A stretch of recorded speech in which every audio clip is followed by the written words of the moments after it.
Paibi ang bibi mo at ang bibi ko. I love you! Love you, pare. Bibo! Bibo!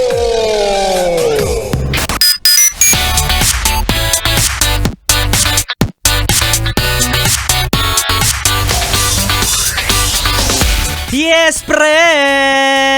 101.1 Yes, FM. At kasama mo na ang bibi mo sa radyo, DJ B-Boy Bibo! Yes, friend! Alam mo ba ang panis ang kahit anong kumpanya ng insurance kapag binigyan kita ng pangmalakasang assurance? Wow! Kaya ikaw, yes, friend, ha? Mag-isip-isip ka lalo na kung nararamdaman mong nasa maling tao ka na. Oo, yung jowa mo na lagi kang inuutik, binabaliw, pinag-iisip. Ay, nako, wag mo nang pakawalan yan. Baka mapunta pa sa amin. Aminin nyo, diba? May mga klase talaga ng jowa na hindi marunong mag-assure. Oo, yung hindi marunong magparamdam sa partner niya na nakakasigurado ka na sa akin ka lang, iyo lang ako, wala kang dapat ipangamba kapag naging jowa mo ko. Oo, sayong-sayo lang to. Walang ganyang assurance.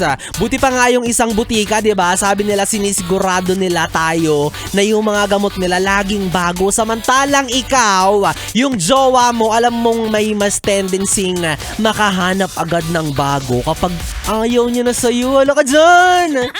Lagot! Sige, mag-overthink ka!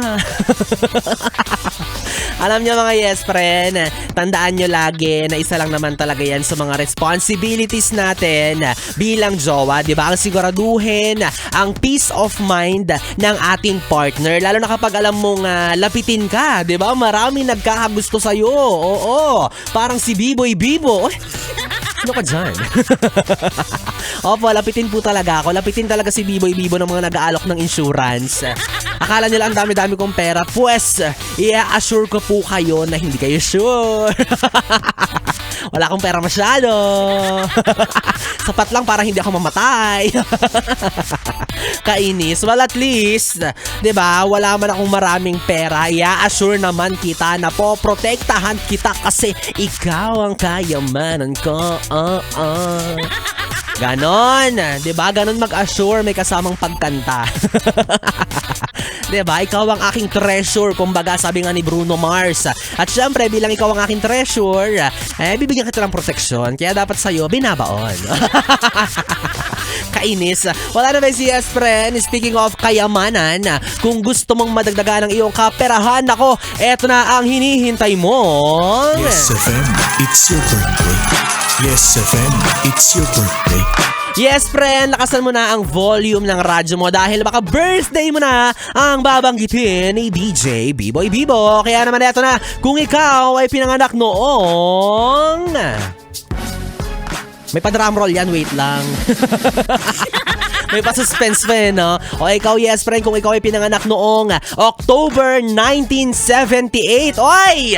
Ikaw na ang hinahanap ni DJ B-Boy Bibo. Again, kung ikaw ay pinanganak noong October 1978, ay, ito na ang mechanics na kailangan mong gawin. Simple lang ito, no? Kapag narinig mong binanggit ng Yes FM DJ, ang birthday mo, naku, mapataon man yan o mapabuwan, agad-agad ay mag-send ka na ng iyong valid ID na may kasamang birthday. And sa Facebook page ng DJ na napapakinggan mo, dun mo isi-send, okay? And take note ha, paunahan po ito kung sino po ang unang lumabas sa message inbox ng iyong DJ na napakinggan, siya po ang mananalo ng 500 piso.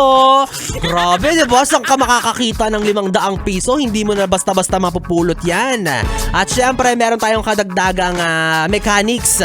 Dapat ay meron ka ring screenshot bilang patunay na ikaw ay nakafollow sa Facebook page ng Yes FM Manila, YESFM MANILA, at sa Facebook page syempre ni DJ B-Boy Bibo, DJ B-I-B-O-Y B-I-B-O. Again, ang hinahanap ni DJ B-Boy Bibo ay ang may kaarawan na October 1978. O, maagang pa birthday ko na sa iyo yan, ha?